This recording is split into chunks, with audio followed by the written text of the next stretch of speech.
Hello, good morning, नमस्कार। हमारे YouTube channel पर जीके जीएस की क्लास में आपका स्वागत है। जैसा कि आपको पता है, हम प्रतिदिन रोज़ सुबह 6 बजे जीके जीएस के बेहतरीन 40 प्रश्न लेकर आते हैं। ये टेस्ट सीरीज़ हमारी जारी रहेगी सुबह 6 बजे। आप आइए और आप डेली प्रैक्टिस करिए। आप डेली 40 प्रश्नों का अभ्यास करिए।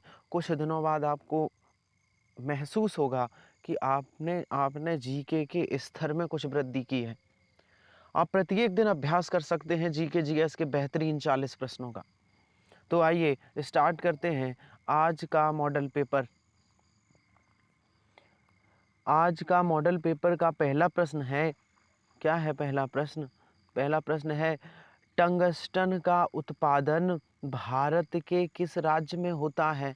बताओ, टंगस्टन का उत्पादन भारत के किस राज्य में होता है? टंगस्टन जानते हैं, बल्ब में जो तंतु लगा होता है, बल्ब में जो फिलामेंट होता है, वो भी टंगस्टन का होता है। इसका संकेत होता है, इसका जो सिंबल होता है वो डब्लू होता है। तो टंगस्टन का उत्पादन भारत के किस राज्य में होता है? राजस्थान में। राजस्थान में होता है। ध्यान से सुनिए, आप अच्छे से प्रश्न लगाइए, अच्छे से सॉल्व करिए। बाद में हम पूछेंगे आपको कि आपके 40 में से कितने प्रश्न सही हुए। 40 में से कितने प्रश्न सही हुए, ईमानदारी से कमेंट बॉक्स में ज़रूर लिखिए, ज़रूर लिखिए। और रोज़ ये जीके जीएस की क्लास आती है, रोज़ आप इम्प्रूवमेंट करने की कोशिश करिए। आज अगर 20 सही हुए तो कल 21 करने की कोशिश करिए, एक टारगेट बनाइए। आइए आगे चलते हैं। हमारा अगला प्रश्न है, न्यूट्रॉन की खोज किसने की थी? हमारा अगला प्रश्न है, न्यूट्रॉन की खोज किसने की थी? तो न्यूट्रॉन की खोज की थी जेम्स चैडविक ने। जेम्स चैडविक ने। पूछा जाए प्रोटॉन की खोज किसने की थी, इलेक्ट्रॉन की खोज किसने की थी, तो क्या बताओगे? देखिए, इलेक्ट्रॉन की खोज जे टॉमसन ने, जिन्हें जे थॉमसन कहा जाता है, इन्होंने करी इलेक्ट्रॉन की खोज। इलेक्ट्रॉन। प्रोटॉन की खोज किसने करी? प्रोटॉन प्रोटॉन की खोज करी है रदरफोर्ड ने। रदरफोर्ड ने। और न्यूट्रॉन की खोज किसने करी? जेम्स चैडविक ने। आइए आगे चलते हैं। हमारा अगला प्रश्न है, अगला प्रश्न क्या कहता है? अगला प्रश्न कहता है, पारिस्थितिकी तंत्र इकोसिस्टम शब्द का प्रयोग सर्वप्रथम किस वैज्ञानिक ने किया था? इकोसिस्टम सबसे पहले किसने कहा था पारिस्थितिकी तंत्र को? पारिस्थितिकी तंत्र ऑर्थर टॉन्सले ने। ऑर्थर टॉन्सले ने। आइए आगे चलते हैं। मानव रक्त का पीएच मान होता है, मानव रक्त का पीएच मान होता है 7.4। मानव रक्त का पीएच मान होता है 7.4। रक्त समूह की खोज किस वैज्ञानिक द्वारा की गई थी? रक्त समूह की खोज किसने की थी? रक्त समूह जानते हैं, रक्त समूह जैसे A B, O, A, we, ये 4 समूह होते हैं। इनकी खोज किसने की थी? कार्ल लैंड स्टीनर ने। कार्ल लैंड स्टीनर ने रक्त समूह की खोज की थी। और कब की थी? 1901 ईस्वी में। 1901 ईस्वी में। आइए आगे चलते हैं। हमारा अगला प्रश्न है, अगला प्रश्न क्या कहता है? हमारा अगला प्रश्न कहता है कि भारत ने अभी हाल ही में किस देश के बीच सीधी हवाई यात्रा, हवाई सेवा शुरू करने की संभावनाएं तलाशने पर सहमति जताई? हवाई सेवाएं किस देश के साथ? मंगोलिया के साथ। हवाई सेवाएं किस देश के साथ? मंगोलिया के साथ।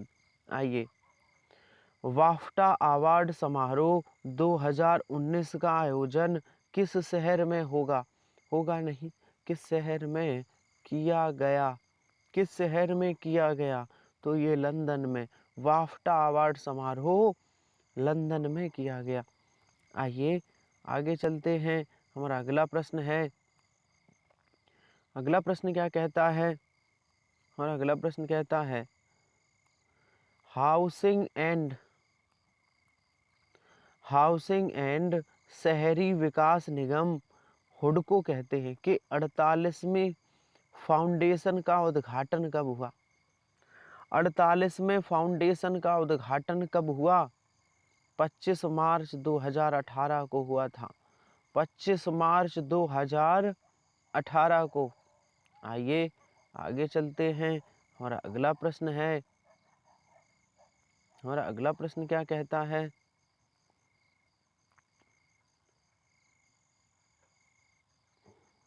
हमारा अगला प्रश्न यहाँ है, देखिए, भारत निम्नलिखित में से किन देशों के साथ मिलकर वायु गुणवत्ता को मापने के लिए नई प्रणाली विकसित कर रहा है?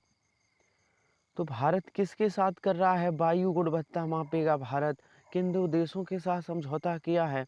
संयुक्त राज्य अमेरिका और फिनलैंड। संयुक्त राज्य अमेरिका और फिनलैंड। आइए आगे चलते हैं। हमारा अगला प्रश्न है, औषधीय पौधे के क्षेत्र में सहयोग हेतु भारत ने किस देश के साथ MOU के लिए अपनी स्वीकृति दे दी? औषधीय पौधे, औषधीय पौधे क्या होते? जिनसे औषधि प्राप्त होती, जो मेडिसिन के काम आते हैं, जो दवाइयों के काम आते हैं, ऐसे पौधे जो कई रोगों में काम आते हैं, ऐसे पौधों को भारत में लगाने के लिए सहमति व्यक्त हुई। तो किस किस से? साओ टोमो और प्रिंसिपे ये देश हैं। साओ टोमो और प्रिंसिपे ये देश हैं, इनके साथ सहमति हुई। यहाँ औषधीय पौधे अच्छे होंगे इस वजह से। आइए आगे चलते हैं और अगला प्रश्न है, अगले प्रश्न पर चलते हैं। प्रश्न संख्या अगली, निम्नलिखित में से, थोड़ा सा जूम कर दूं, अब ठीक है, अब ठीक है। निम्नलिखित में से कौन सा संविधान संशोधन पंचायती राज से संबंधित है? कौन सा संविधान पंचायती राज से है? 73वां संविधान संशोधन, 73वां। अच्छा, पूछा जाए पंचायती राज व्यवस्था ये पहली बार कहाँ लागू हुई थी? पंचायती राज व्यवस्था ये पहली बार कहाँ लागू हुई? तो आपको बताना है, ये राजस्थान के नागौर से हुई थी। राजस्थान के नागौर से। ये सबको पता है, पंचायती राज व्यवस्था राजस्थान के नागौर से। लेकिन प्रश्न ये है कि 73वां संविधान संशोधन हो गया, उसके बाद पंचायती राज व्यवस्था कहाँ से लागू हुई?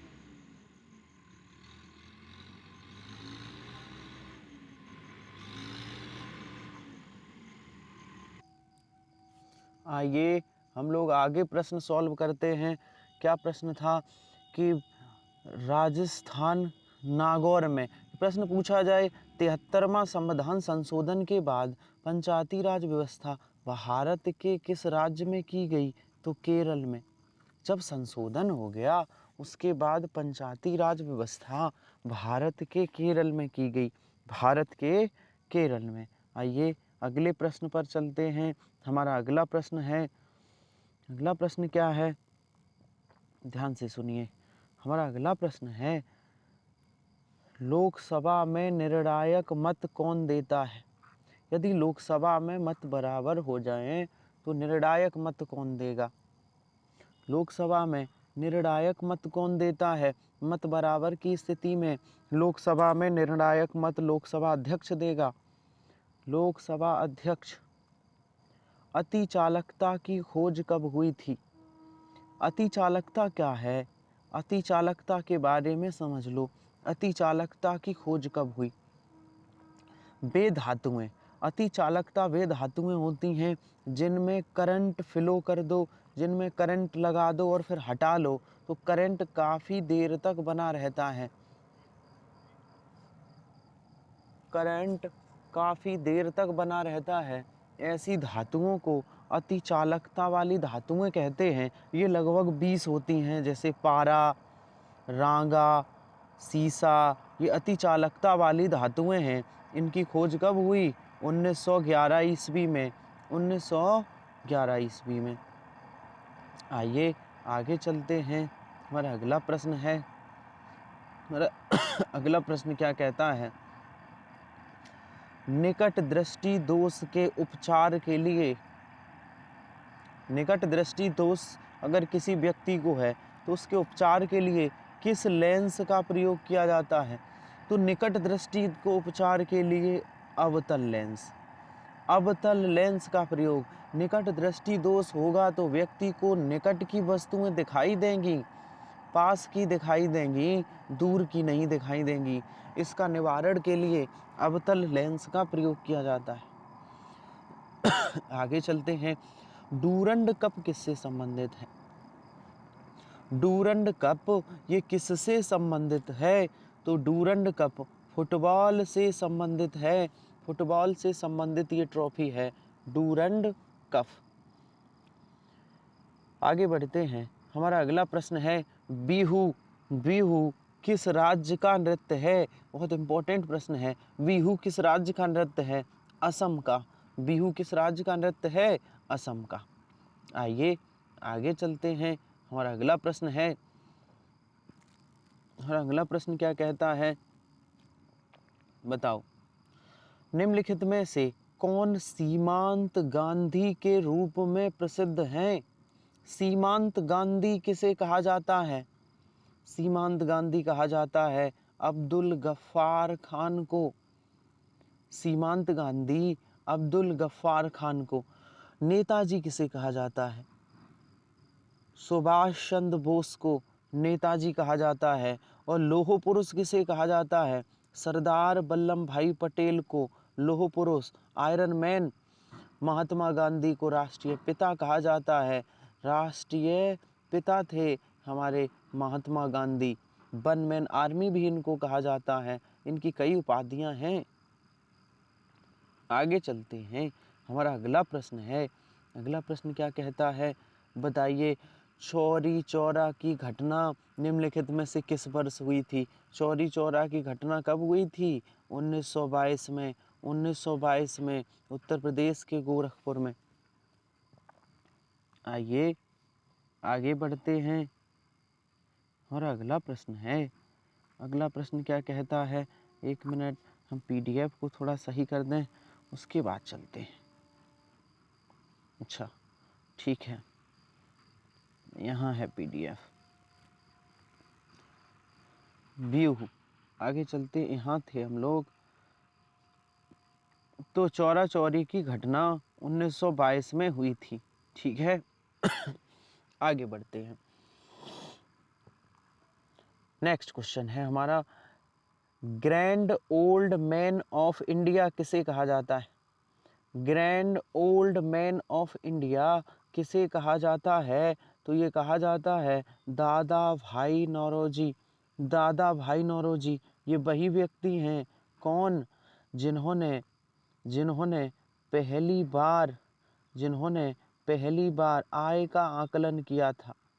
प्रति व्यक्ति आय का आकलन किया था दादा भाई नौरोजी ने। आइए आगे बढ़ते हैं। हमारा अगला प्रश्न है, भारत की सबसे बड़ी कृत्रिम झील कौन सी है? भारत की सबसे बड़ी कृत्रिम झील, कृत्रिम का मतलब है जो मनुष्य ने बनाई हो। गोविंद वल्लभ पंत सागर, गोविंद वल्लभ पंत सागर झील। आपको कमेंट बॉक्स में करना है टाइप और हमें बताना है कि गोविंद वल्लभ पंत सागर झील किस राज्य में है, ये किस राज्य में है। आइए आगे चलते हैं। हमारा अगला प्रश्न है, अगला प्रश्न क्या कहता है?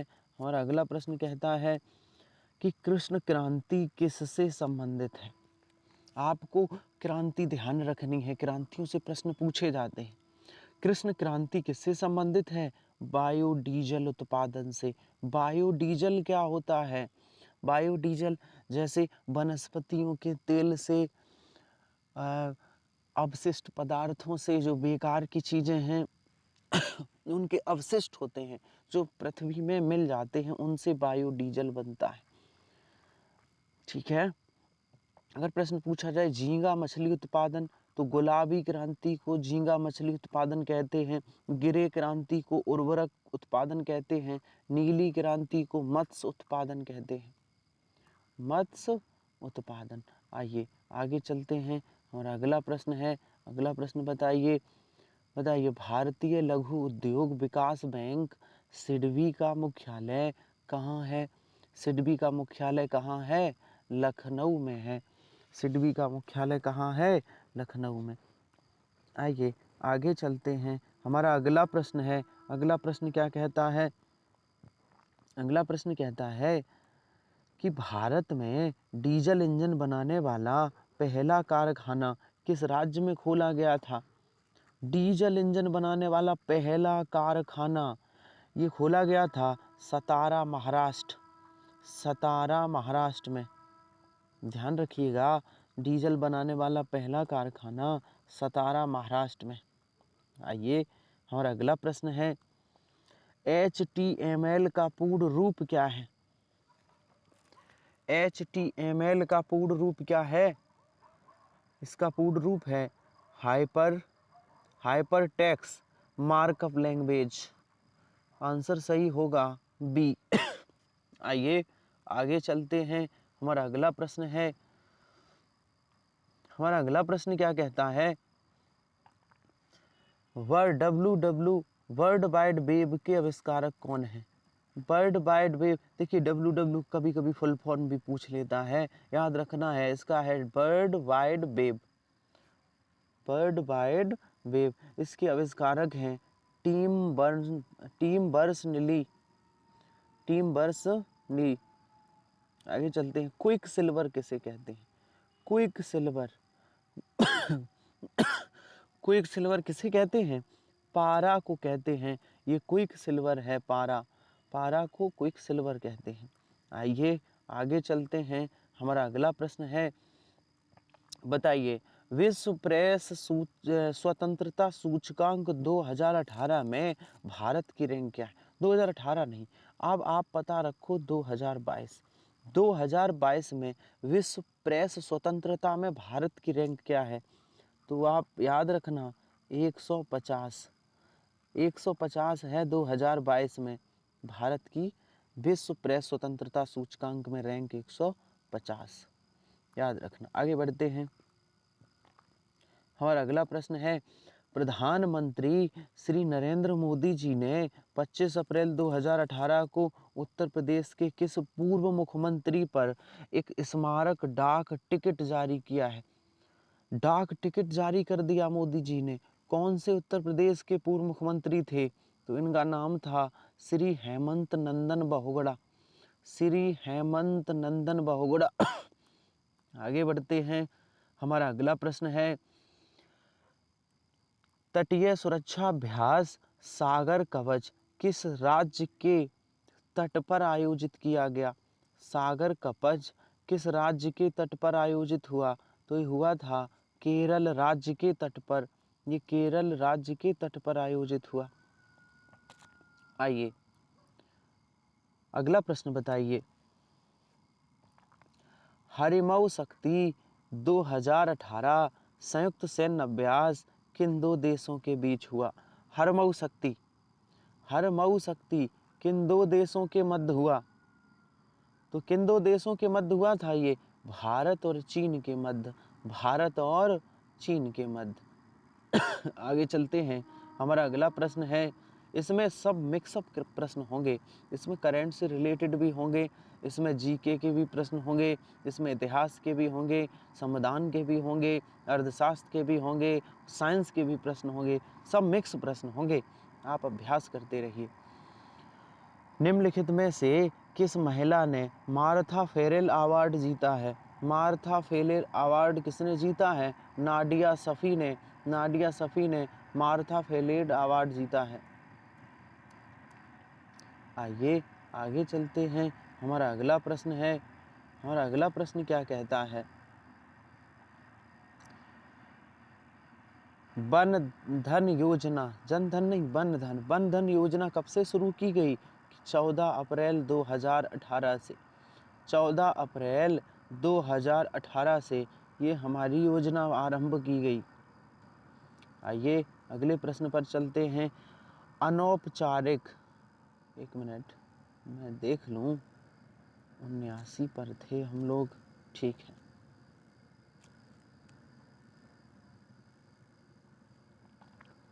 मैं एक बार पीछे चलता हूं। अच्छा, ये छूटे हैं हमारे प्रश्न, बाद में इनको करा देंगे, बाद में करा देंगे। तो वन धन योजना कब शुरू हुई? 14 अप्रैल 2018 को। हमारा अगला क्वेश्चन है, क्वेश्चन नंबर जो भी हो, देखिए, अनौपचारिक शिखर सम्मेलन दिल से दिल किन दो देशों के बीच हुआ? दिल से दिल, ये दिल से दिल किस किसके बीच हुआ?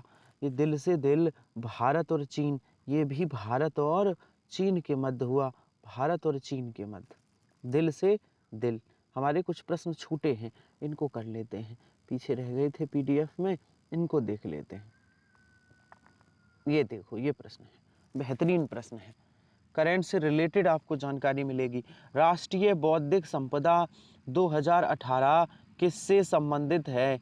तो ये किससे संबंधित, अब 2018 नहीं, 2022 किसे सम्मानित किया गया? 2018 में किया गया होगा, छोड़ो, 2022 में किसे मिला? आईआईटी मद्रास को 2022 में बौद्धिक संपदा पुरस्कार मिला है, बौद्धिक संपदा पुरस्कार। आइए, विश्व बौद्धिक संपदा दिवस कब मनाया जाता है? 26 अप्रैल को, 26 अप्रैल को। अगले प्रश्न पर चलते हैं। बस हमारे एक दो प्रश्न और बचे हैं, आज की क्लास फिर हम समाप्त करेंगे, हम आज की क्लास समाप्त करेंगे फिर। देखिए, अभी तो बचे हैं, 3-4 प्रश्न बचे हैं, देखते हैं।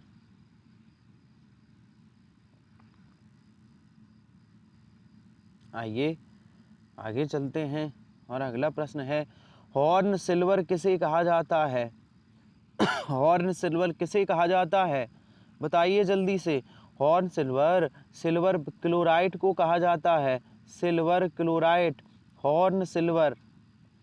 आगे बताइए, निम्नलिखित में से कौन सा प्रोटीन रक्त से थक्का बनाने में मदद करता है?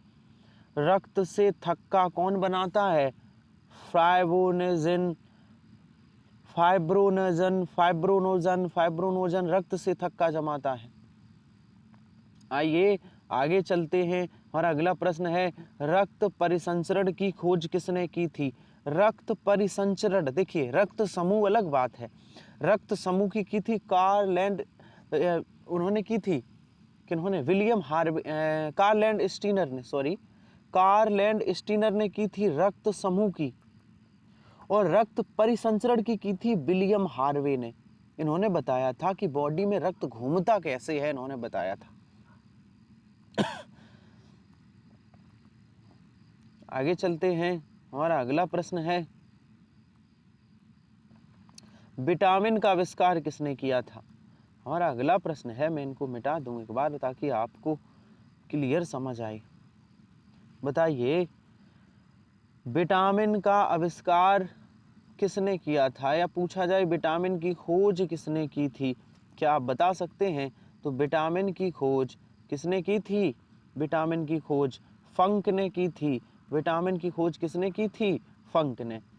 हमारे कुछ और बीच में प्रश्न छूटे हैं, पीडीएफ आगे बढ़ी थी, मैं एक बार देख लूं जरा हमारे जो प्रश्न कहाँ पर छूटे हैं, मैं उनको देख लेता हूं। यहाँ कहीं छूटे थे, ये हैं, ये हमारे प्रश्न 2-3 और हैं, आज की क्लास समाप्त होगी। बताइए, ऐसी पहली महिला वकील जिन्हें सर्वोच्च न्यायालय के न्यायाधीश के रूप में नियुक्त किया गया, निम्नलिखित में से कौन सी हैं? ऐसी महिला वकील जो सर्वोच्च न्यायालय सुप्रीम कोर्ट की न्यायाधीश बनी, इंदु मल्होत्रा। आइए आगे चलते हैं, हमारा अगला प्रश्न है, इसी प्रश्न के साथ हमारे प्रश्न समाप्त होते हैं, इन्हीं प्रश्नों के साथ हमारे प्रश्न समाप्त होते हैं। आप लोग ज़रूर बताइए कि 40 प्रश्नों में से आपके 40 में से कितने सही हुए? क्या 40 में से 40 हुए हैं किसी के? और आज हमें कमेंट बॉक्स में ये भी बताइए कि आपको आज का मॉडल पेपर कैसा लगा। जीके जीएस की हमारी ये क्लास रोज़ सुबह 6 बजे होती है। आप सभी हमारे यूट्यूब चैनल से जुड़िए और बेहतरीन प्रश्नों का अभ्यास करिए, जिसमें साइंस, अर्थशास्त्र, इतिहास, भूगोल, संविधान, करंट से रिलेटेड सभी महत्वपूर्ण प्रश्नों का अभ्यास कराया जाता है। तो आज की क्लास यहीं पर समाप्त होती है। मिलते हैं कल इसी समय, तब तक के लिए धन्यवाद।